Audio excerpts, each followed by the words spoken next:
Hello, everyone, and welcome back to the living room. My name is Dr. Ethel James, though many people simply know me as Dr. J. And to those of you returning, thank you for coming back. And to those of you who are joining me for the very first time, I am genuinely glad that you found your way here. So I'm inviting you to come on in, to sit down, and let's talk. So, in our last Legacy Rising conversation, I shared why I built the house. And I talked about a few things, right? I talked about the mental, the emotional, the spiritual, and the professional and financial cost of trying to carry a multi-dimensional assignment, right? Through the systems that often only wanted one dimension of me at a time.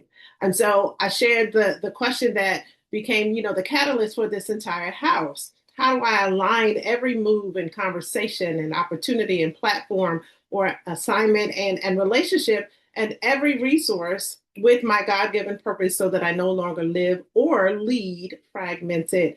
And so that question, it changed everything. It forced me to stop asking which parts of myself I needed to eliminate and to start asking how I was supposed to faithfully steward everything God had entrusted to me. And today, I wanted to take that conversation into one of the most important rooms in the house, because if I'm going to tell you that I refuse to live fragmented, then I have to address the place where fragmentation has often been most normalized, and that is the space between faith and leadership. And for many people, those two words, they sound as though they belong to two completely different worlds, right? Faith sounds personal, leadership sounds professional, and faith sounds spiritual, and leadership sounds practical. Faith sounds like church, which it often is, right? And leadership sounds like business, sounds like government, education, healthcare, entrepreneurship, or, organizational life. But faith is often treated as something that we practice privately, while leadership is treated as something that we perform publicly. And somewhere along the way, many of us learned to move between those worlds as though we were crossing a border. But the fact of the matter is, we learned which language was acceptable in which rooms. We learned when to talk and when to remain silent. We learned how much of ourselves to reveal and how much of ourselves that we were going to conceal. We learned, to become highly skilled at adaptation. But the truth of the matter is that adaptation and fragmentation are not the same thing, just like wisdom and concealment are not the same thing. Respect and self erasure are not the same thing. And professionalism and spiritual absence are not the same thing. And that's an important distinction, because I'm not advocating that anyone disregard the laws or the policies and the procedures or responsibilities or boundaries of the institution in which they serve. I am not suggesting that a leader will use positional authority to force religious beliefs upon another person. I am not, by any stretch of the imagination, suggesting that every meeting should become a sermon, every workplace interaction should become an altar call, or every professional relationship become a platform for religious pressure. That is not wisdom. And we know that, right? That is not emotional intelligence. And I do not believe that honors God. But I also do not believe that honoring the environment requires me to become spiritually vacant within. I do not believe that respecting another person's freedom requires me to deny the foundation from which I actually live. I do not believe that professionalism requires me to leave my character, conviction, discernment, wisdom, or relationship with God outside the door. And I do not believe that faith becomes inappropriate simply because it's expressed through conduct rather than proclamation. Because there is a difference between me imposing my faith and me embodying faith. There's a difference between weaponizing faith and witnessing through character. There's a difference between using authority to control belief and allowing belief to govern how authority is used. That, ladies and gentlemen, is the space I want us to examine today, because the space between what we say we believe and how we actually lead, that space between conviction and conduct, the space between calling and context, the space between spiritual identity and professional responsibility, that space where people, quietly wonder, How do I remain fully aligned with God without becoming inappropriate or maybe ineffective or performative or even divided? That's not a small question, but it deserves more than a convenient answer.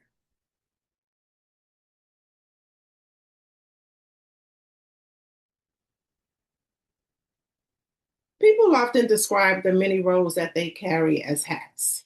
And I know you hear it all of the time: the leadership hat, the business hat, the ministry hat, the family hat, the mentor hat, the author hat, the trainer hat, the speaker hat. And I understand the language. Roles change, responsibility changes, context changes, but faith is not one of my hats. I do not put on Christ, whenever I enter a church and then take them off when I enter a boardroom. I do not wear faith on Sundays, and although some people do, and replace it with leadership on Mondays. My faith is not, one responsibility among many. It's actually the foundation beneath all of them.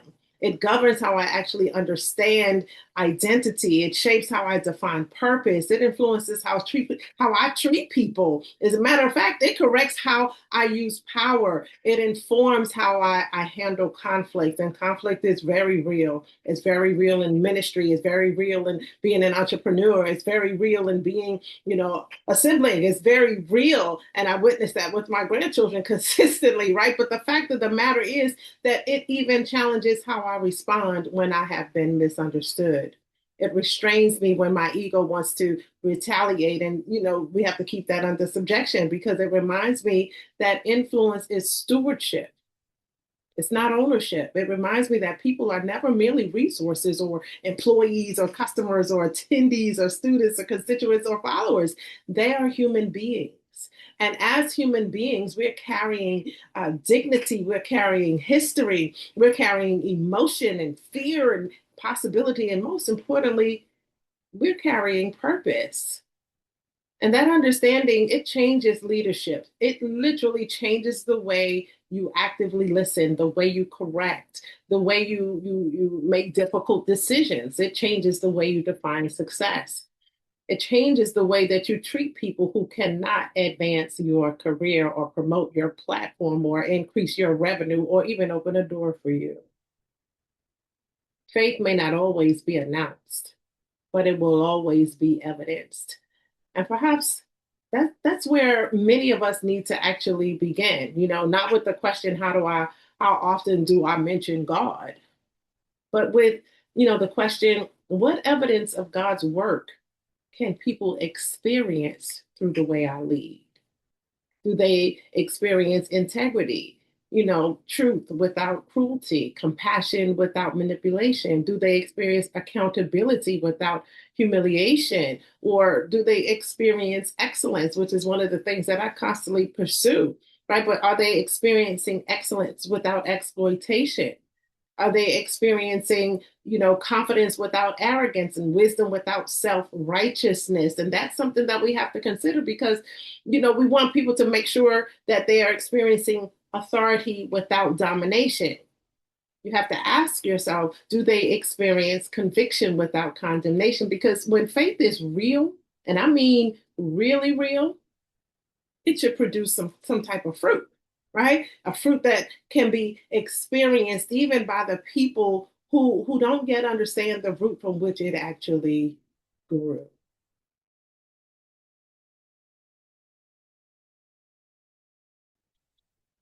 Now, let's talk about this for a second because leadership, if we think of it in its entirety, it's never neutral, right? Every single policy reveals something. Every decision reveals something. Every response reveals something. When you're under pressure, it reveals something. Every use of authority reveals something. And leadership eventually exposes, watch this, what we believe about people.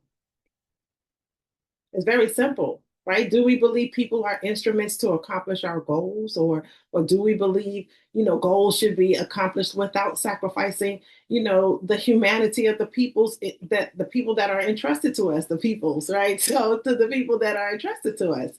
What is it that we do believe about people? Do we believe people must earn dignity through performance? That's the environment that we're living in. Or do we actually believe dignity is inherent, even when accountability is necessary? Do we believe mistakes make people disposable? Because the way that we act, people are afraid to make a mistake. And then when they make the mistake, they have a difficult time owning up to it because of the environment that we have created. It doesn't matter which environment we're in, healthcare or government or higher ed or the ministry or in ministry. When people make mistakes, we have to stop holding them hostage in a mistake and teach them how to learn from it, how to process through it, how to own it quickly, own it timely. But then also one of the things that I see that people are afraid of doing, and that is teaching their employees how to move on, how to teach their congregation how to move on, because we hold people hostage in those places where they make mistakes, and that's not something that I believe honors God. The thing that we have to learn how to do, teach them, own the mistake, fix the mistake, right? Apologize for the mistake, learn from the mistake. And one of the things that we have to be very careful about is helping them to learn how to move on. And we as people, we as human beings, we as, leaders, we have to teach people how to move on from the mistake and not consistently remind them that they have made a mistake. Because what ultimately happens is that people start picking up luggage, right? And this luggage because you would not let them move on from the mistake. And so when they go from this place to that place, or this job to this job, from this church to that church, from this environment to that environment, they're picking up little, carry-on luggage. And then after a while, they're going to have a whole set. So we can't let people feel like they are disposable. Or do we believe correction can be firm while it's still being redemptive? That's where we are, right? Because we want to believe that leadership means always, being available. And it's not always having the answers. Do we understand that mature leadership sometimes says, you know what? I was wrong. I need more information. I didn't handle that well. Or here's one that's hard for people to fathom saying, I owe you an apology. Or I need to listen just a little bit more. I need to actively listen and tune in before I decide. The truth of the matter is this, that our conduct, it reveals our convictions long before our words actually explain them. And that is why, I don't believe that faith and leadership can be completely separated. Even the person who claims to lead without faith is still leading from a belief system, because everyone leads from something. Some lead from fear, others lead from ego. They might lead from scarcity or insecurity or even ambition. Some might lead from unresolved pain. Some might, need to prove themselves. And some might, hold deeply held values. Some people might lead from love, right? Lead from love. They might lead from stewardship, from a genuine desire to serve. But the question is never whether a belief system is present. The question is which belief system is governing the leader? What actually sits on the throne of the decision-making process? What really determines who receives grace and whose voice actually matter, or how power is even exercised? What determines what success is worth, and what determines what we are willing to sacrifice in order to achieve it? That's spiritual territory, even when nobody uses spiritual language. And you might be saying, well, why, Dr. J? And I'm going to tell you, because leadership is not merely about what we do. Leadership is about who we are becoming while we do it.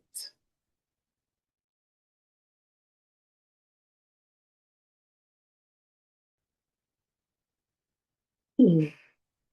Well, if we get right down to it and we examine this in its entirety, many of us were taught directly or indirectly, and we were taught to divide life into sacred and to secular categories, right? We were taught that prayer is sacred, strategy is secular, church is sacred, business is secular, ministry is sacred, management is secular, worship, and I love some worship, right? It's sacred, and that work is secular. But I have had, to ask myself on numerous occasions, which is, of course, why I'm here, right? Did God create that division, or did people, right? Because if God gave the gift, why would the responsible use of that gift become disconnected from Him simply because it operates in a marketplace setting? Think about that. If God gave wisdom, does it stop being spiritual when it informs organizational strategy? Same thing, different words. If God gave discernment, does it become irrelevant when evaluating a partnership, hiring a team member, or even deciding whether an opportunity is aligned? If He gave compassion, does it become inappropriate when you're managing an employee who is experiencing grief? These are things that we have to consider, because if God gave courage, does it become secular when it helps a leader tell the truth in a difficult room? If God gave stewardship, does it lose, spiritual meaning when applied to budgets or resources or systems and people or even time? I don't believe so. I believe firmly that sacredness is revealed through complete and total surrender. How do I know? I know because a boardroom can become sacred when a leader chooses integrity over expediency, or a difficult conversation can become sacred when truth is spoken with courage and love. A classroom can become sacred when a student is seen rather than merely measured, as we are doing, as our school systems do today. But a workplace can become sacred when power is used to protect rather than to exploit. A decision can become sacred when ego is removed and stewardship takes its place. Now, that does not mean every environment becomes a church. Please do not misunderstand what I'm saying and don't misconstrue, right? That is not what I am saying at all. It just simply means that every environment becomes an opportunity. And you might say, well, what type of opportunity, Dr. J? Well, clearly it's an opportunity to reflect the character of the one who sent us there in the first place.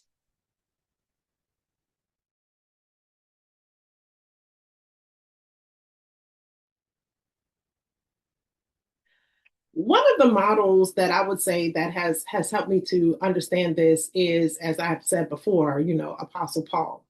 Because when you think about Apostle Paul, you'll realize that he actually understood how to enter different environments. He didn't communicate with everyone exactly the same way, which is some of the things that we tell people when we're, training them in executive leadership and coaching and mentoring. But he knew his audience. And that's important for us. He understood context. He adapted his language and he used different points of connection. He demonstrated cultural awareness. Here's my bell. Right? He demonstrated cultural awareness. And so, watch this. He exercised discernment, but he didn't become a different man every time the room changed. His delivery shifted, his identity did not. His approach adapted, his allegiance did not. His language changed, his foundation did not. And that distinction is essential because some people call any adaptation compromise. Others call any compromise wisdom, but neither extreme is safe. Mature leadership requires something very important, and that is discernment. Because there are moments when wisdom says, you know what? Do not use that language that will, unnecessarily close the listener before the conversation even began. There are other moments when integrity says, do not hide the truth simply because it may cost you acceptance. This is you literally dealing with you. Because there are other moments when love says, actively listen first. There are moments when obedience says, speak now. There are moments when humility says, you are not the person assigned to force this door open. And then there are moments when readiness says, the door has opened, walk through it. See, I am, without equivocation, a born again, blood bought believer. And I am a servant in the body of Christ. And if an opportunity presents itself for me to share Christ, to pray for someone, to pray with someone, to offer the hope of salvation, or to walk with someone into a deeper spiritual conversation, and I have done over many times, then I will not pretend that calling does not exist. I will be ready.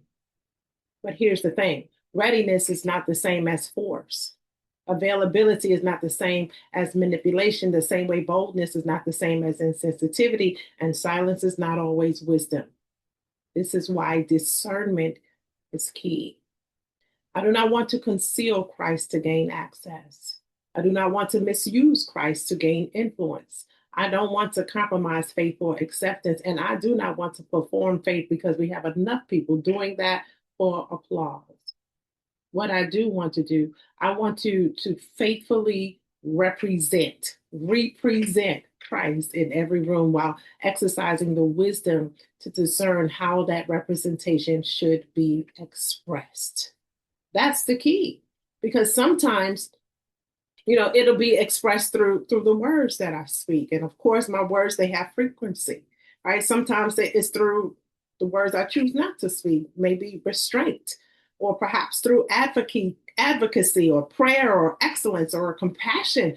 Sometimes it may show up, with a direct invitation to know him, to know Christ. To that expression, may differ, but the whole point is the foundation does not.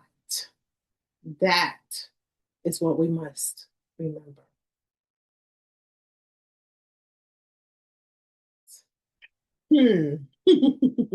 Emotional intelligence and spiritual intelligence. Well, I'm going to tell you, this is where emotional intelligence and spiritual intelligence become inseparable in my leadership philosophy.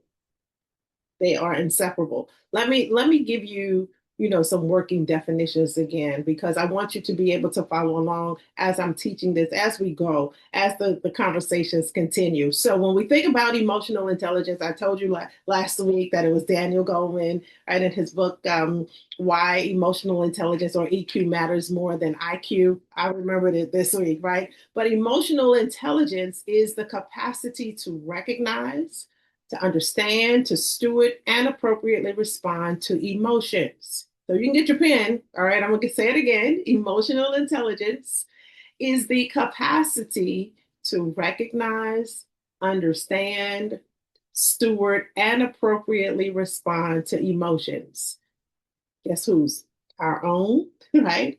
And the emotions of others, in ways that actually preserves dignity. It strengthens relationships. It improves communication and cultivate wisdom.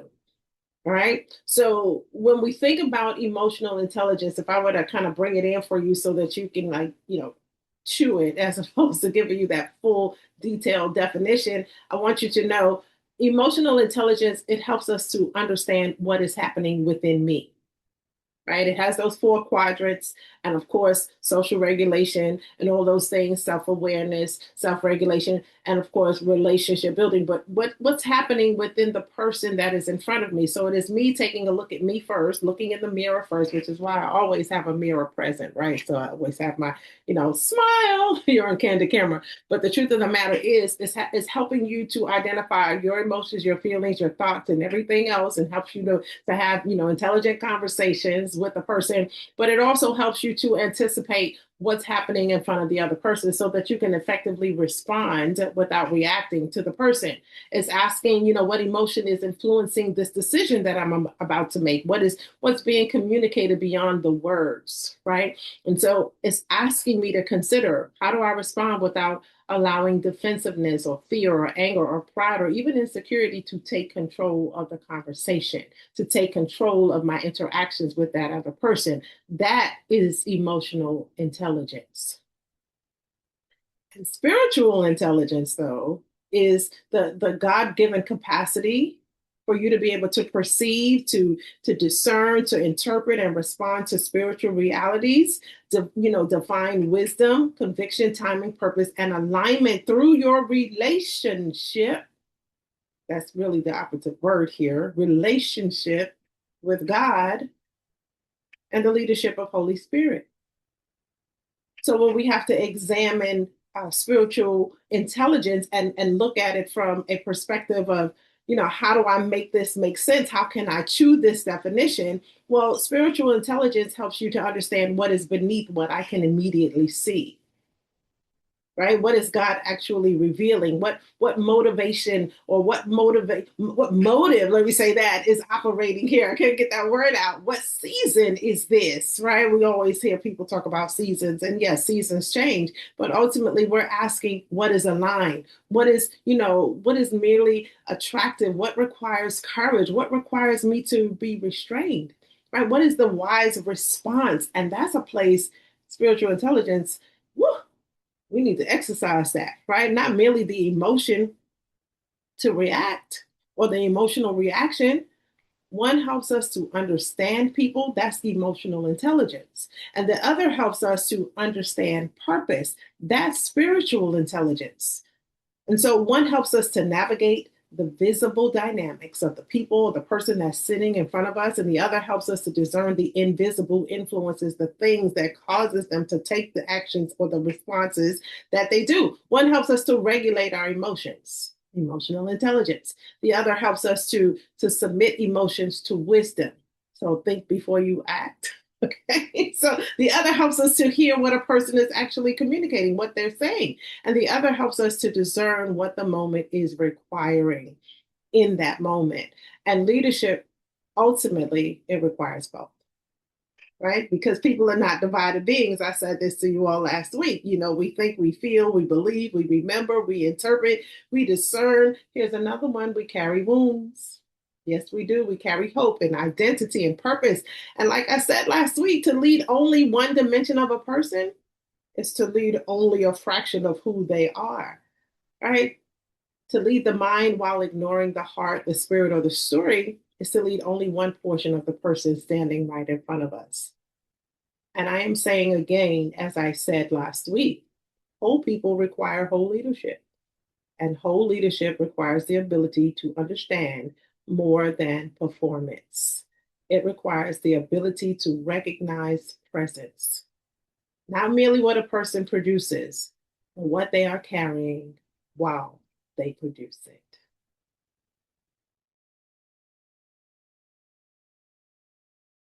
Whoa, the danger of emotional intelligence without spiritual intelligence. Well, let me say this: emotional intelligence is very powerful, but without spiritual grounding, it can become, highly skilled people management without moral alignment. Mhm. Okay, what do I mean by that? I mean that, a person can understand emotion and still manipulate it. A leader can, read a room and use that knowledge to control it. A person can recognize vulnerability and exploit it. But a leader can become excellent at communication while remaining corrupt in their motives. So emotional awareness alone does not guarantee righteousness. It can teach a person how to influence. It cannot by itself determine whether the influence is being used honorably. It can help us understand what people feel, but it cannot by itself tell us what is true. It can help us manage our perceptions, but it cannot by itself purify intentions. That's why spiritual intelligence is so important. Because spiritual intelligence asks, what is the motive? What is the fruit? What is the alignment? And another question I always say, it asks, what honors God? What protects the person? What preserves integrity when manipulation would have been easier?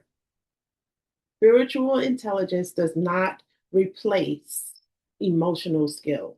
I'm going to say that again. There's my little mic. Spiritual intelligence does not replicate or replace emotional skill. The truth of the matter is, it governs it.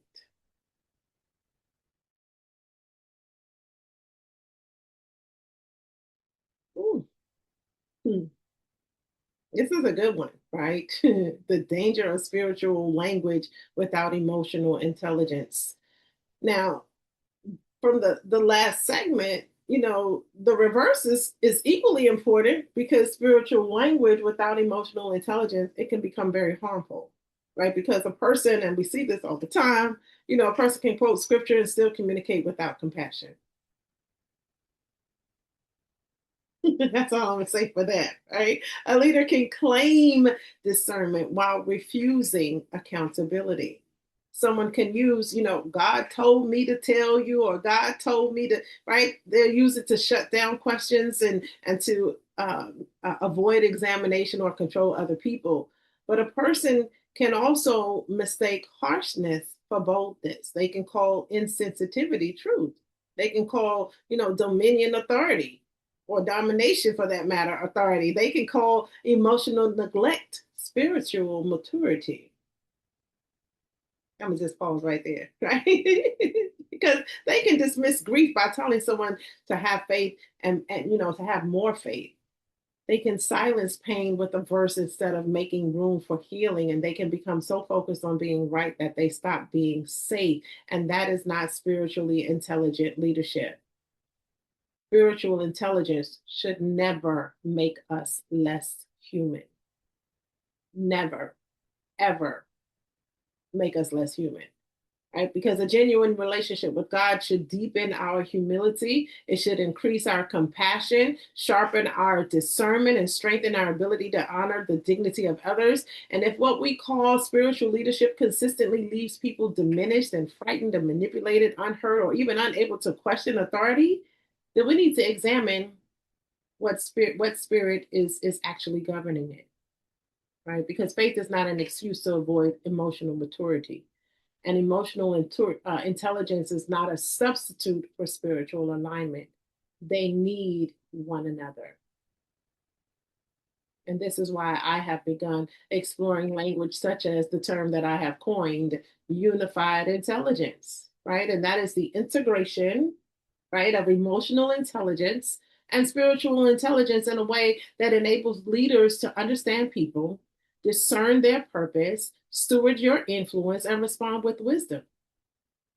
And I'm not teaching that framework, that framework fully tonight. I'm not going to do that, right? But I'm just simply planting the seed because I believe we need a more complete language for leadership that refuses to divide the human being into um, convenient categories, right? A leadership intelligence that can hold empathy and conviction, discernment and data, right? Compassion and accountability, faith and responsibility, purpose and performance, wisdom and measurable results.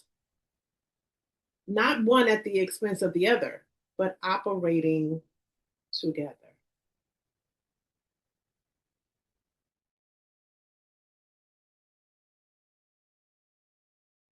Ooh, integrity. Let me think about this for a second.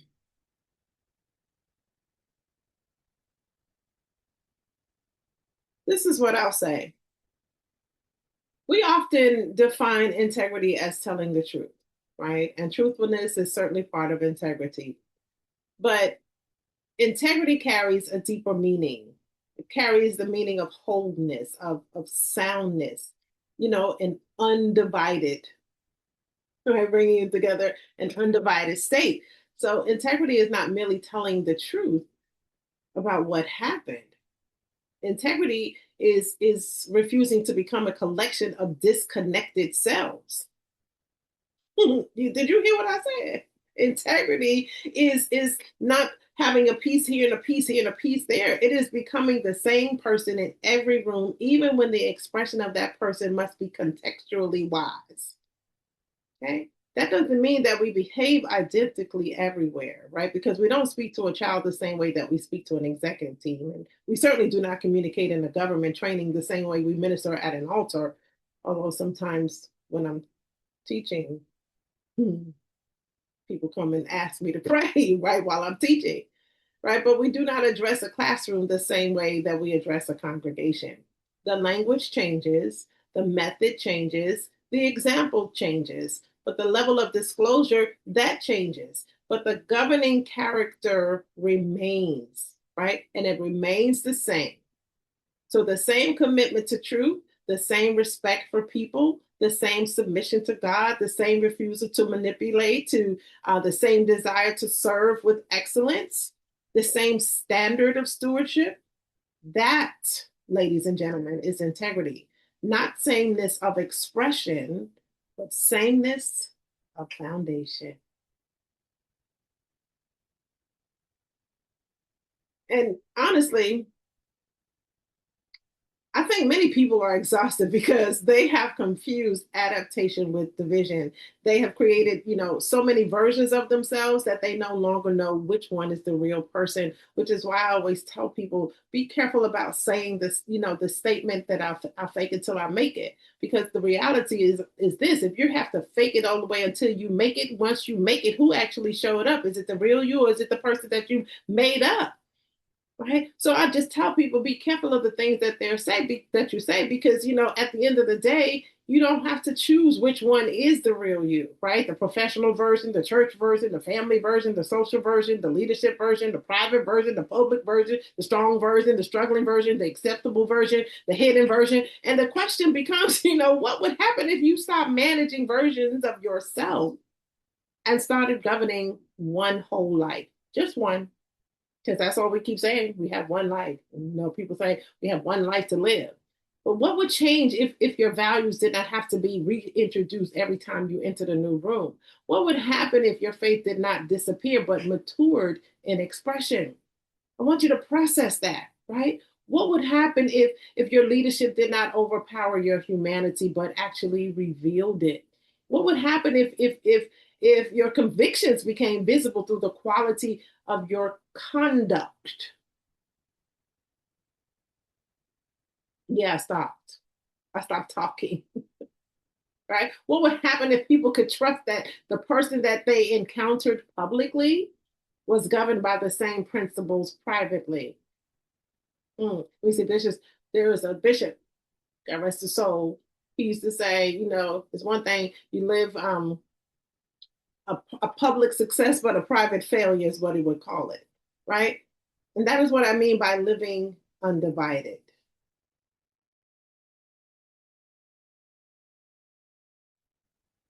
So now we're getting to the place where we're going to dig in just a little bit more, right? Because we talked about faith and leadership, but now we have to address the space between. That space between faith and leadership is not an empty place.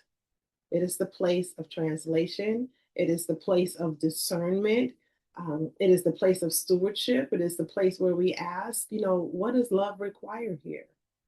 What does truth require here? Or even wisdom? What does wisdom require here? What does the policy require here? What does responsibility require here? Even greater, what does God require here? And inside of that, you ask the questions, how do I honor the institution without dishonoring my identity? How do I serve people who may not share my beliefs without becoming ashamed of those beliefs? How do I create psychological and emotional safety without becoming spiritually silent? How do I remain ready to share Christ without retreating, without retreating people as, or even treating people as projects? How do I allow my faith to inform my leadership without using leadership to impose my faith?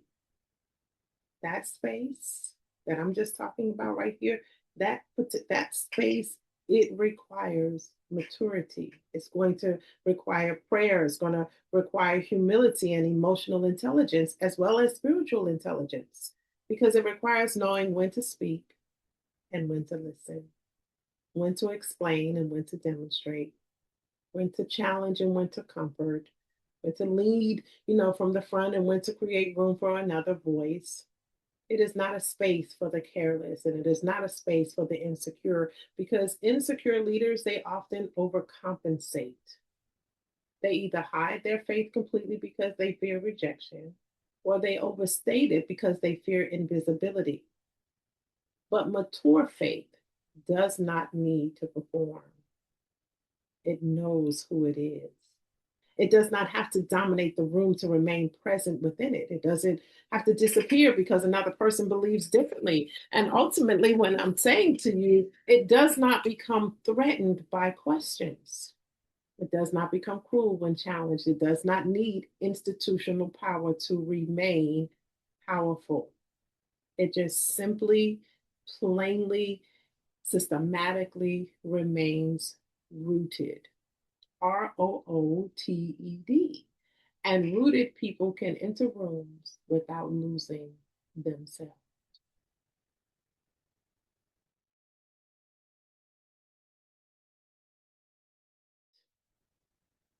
Hmm. Oh, well, that's literally the thing for Conference 2027. Legacy requires evidence. But to respond to this, I do not believe that faith should be weaponized in leadership. I believe that it should be evidenced through your leadership, right? Through your integrity, that becomes your evidence. Your compassion, your courage, your willingness, that becomes, to tell the truth. All of that becomes your evidence. The way you treat people, vulnerable people becomes your evidence. Your responses to correction becomes evidence. Your handling of authority, which is important, it becomes evidence. Even your humility and your stewardship and the restraint that you use and the level of excellence in which you operate, that becomes evidence. Your willingness to apologize becomes evidence, and your capacity to forgive without abandoning boundaries, that becomes evidence. Your ability to lead people who do not think, believe, or vote or worship or even live exactly as you do, that becomes your evidence too. And when the opportunity comes to explain the source of that evidence, be ready. Not arrogant, just ready. Not manipulative, just ready. Right? Not rehearsed in a way that ignores the person, but just ready to meet the moment with truth and humility and clarity and love. Because sometimes a person will not ask about your faith because of what you said. Just let's know this, right? Sometimes they're just going to ask because of how you treated them when you had the power not to. They will ask because you remained calm in a crisis, because you told the truth when deception would have benefited you. Right? They will ask because you extended dignity without lowering the standard. They will ask because your leadership, it felt different. And when that door opens, you do not have to pretend that you do not know where your hope comes from. You already know where your hope, where it lies.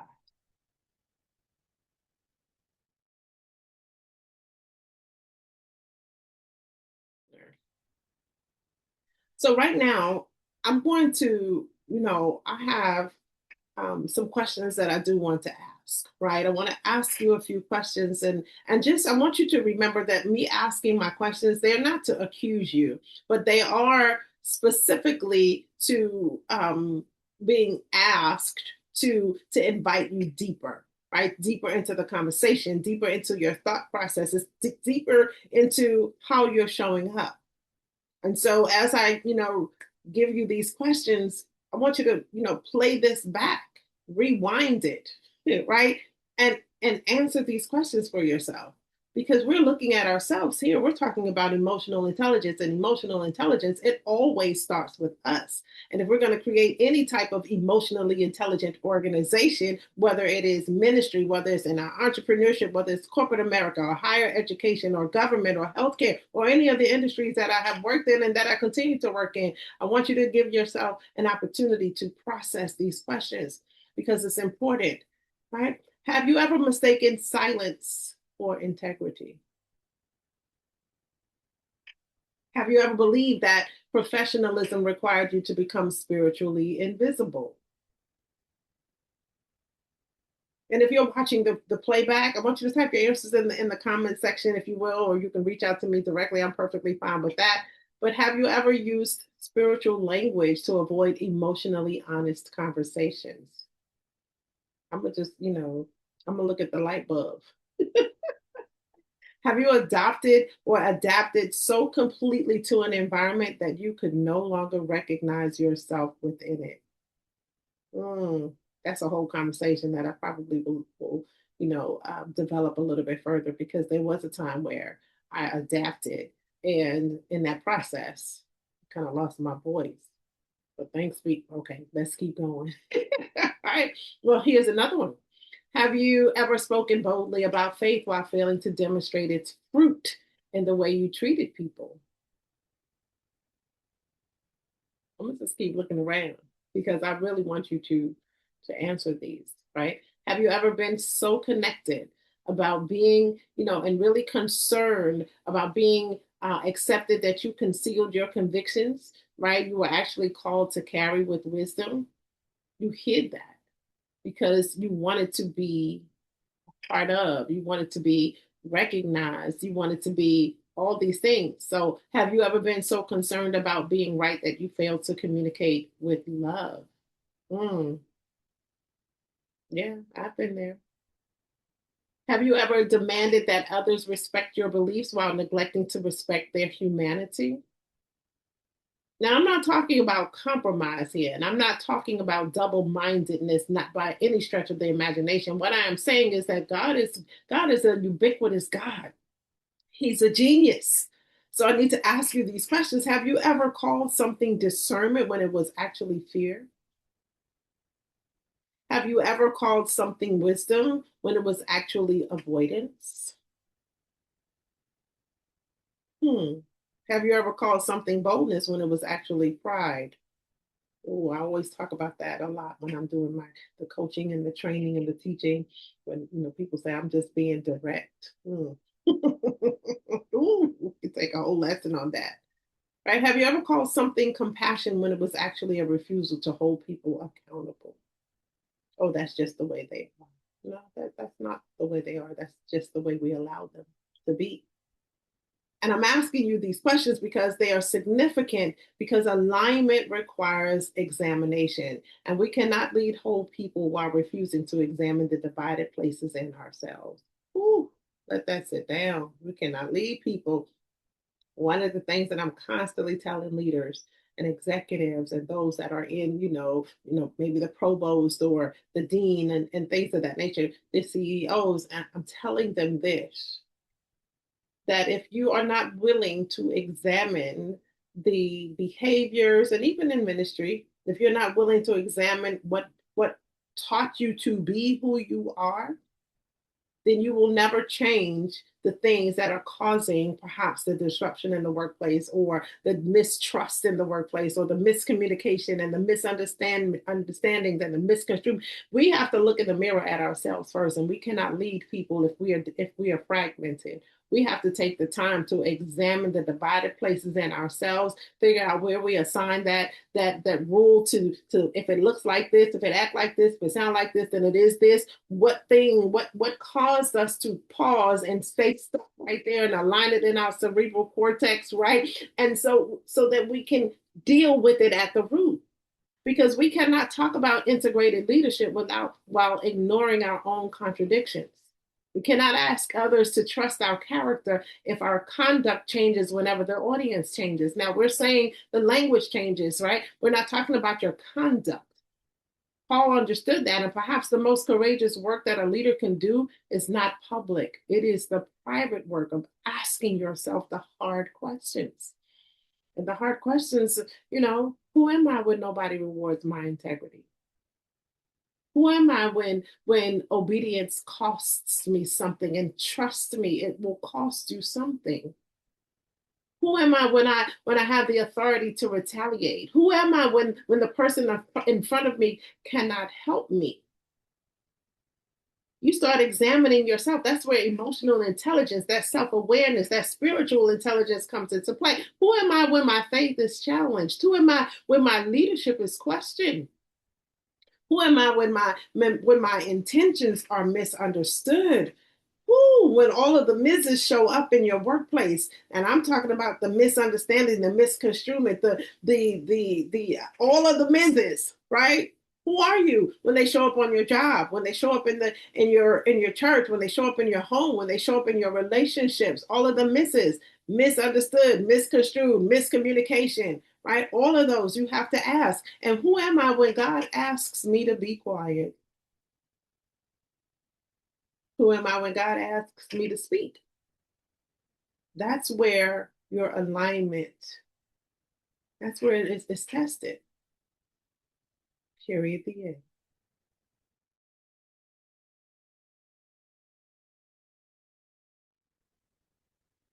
So how do I bring it all together? I would say to you that faith and leadership were never intended to be enemies because faith gives leadership a moral center. Leadership gives faith a field of expression. Digest that, right? Because faith asks who we are becoming, and leadership reveals the answer through how we serve. Faith shapes conviction, leadership translates conviction into conduct. Are you seeing why they cannot be separated? Faith reminds us that influence is entrusted, and leadership determines how that influence is actually exercised. And so when we talk about emotional intelligence, it helps us to understand the people we are serving. And spiritual intelligence helps us discern the purpose, the timing, the motive, and wisdom required in that moment. And integrity holds it all together. Not by making every room identical, not necessarily, but by ensuring that the same foundation supports us wherever we stand. That is the space between. It's not compromise, it's not confusion, it's not mixture, it's alignment. The place where faith becomes visible without becoming forceful, where leadership becomes effective without becoming soulless, where conviction becomes courageous without becoming cruel, where compassion becomes tender without becoming weak, where truth and love stop competing, where wisdom governs expressions, and where Christ remains the foundation, even when the room requires a different vocabulary. That is where I am committed to living. That is where I am committed to leading. And that is one of the reasons this house exists, because I needed a place where faith and leadership did not have to stand on opposite sides of the room. I needed a place where they could sit together, inform one another, correct one another, and produce something whole. And perhaps you needed that place too. Perhaps you spent years believing that you had to choose faith or influence, conviction or access, ministry or marketplace, spirituality or strategy, purpose or professionalism. But what if those are false choices? What if the real assignment is not to choose and abandon the other? Choose one and abandon the other. What if the assignment is to become mature enough to carry both with integrity? Not loudly in every room, not silently in every room, but wisely in every room, faithfully in every room, fully aligned in every room. And perhaps that's why you found your way here. Perhaps you've been looking for language for something you have always sensed. You knew that faith and leadership and people and purpose are all necessary, but you did not know how to hold those truths together without feeling as though one had to be sacrificed for the sake of the other. And I'm here to tell you today that it does not. Right? You don't have to choose fragmentation in order to be effective. You do not have to become spiritually absent to become professionally credible. You do not have to become emotionally insensitive to become spiritually strong. You do not have to force your faith to remain faithful. And you do not have to hide Christ to demonstrate wisdom. You can live rooted, you can lead wisely, you can serve with, I call it kingdom excellence, and you can honor the room. You can honor the people, and you can honor your responsibility to God. Now let me be clear, all right? This is not always easy. I'm just gonna just kind of, put that out there for you so you know.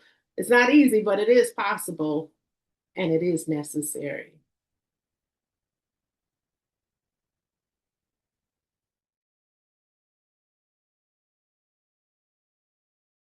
Thank you for the gift of your time and the opportunity to serve you with excellence. Thank you for investing this time with me. Thank you for trusting me with your attention. And thank you for continuing to gather with me here in the living room.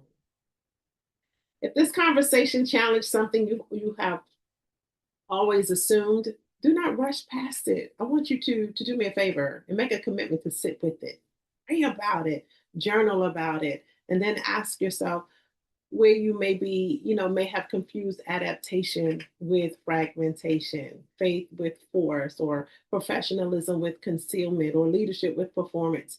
And then I want you to do me another favor. I want you to share this conversation with someone who has been trying to reconcile the leader they are becoming with the faith that grounds who they are. Okay? Please do that for me. And also, without fail, you can always learn more about me, my leadership work, my books, my training, my speaking, Legacy Rising, and the other rooms within the house at dretheljames.com.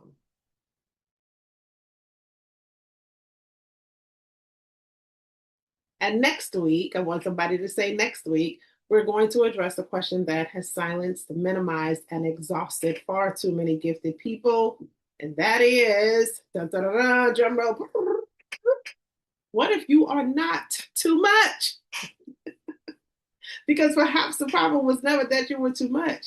Perhaps you simply learned to measure yourself by rooms that were too small to recognize what God had placed inside of you. So until then, my name is Dr. Ethel James, also known as Dr. J. Remember this, the living room is always open. Come in, sit down, let's talk. And I will see you next Wednesday. God bless. Take care.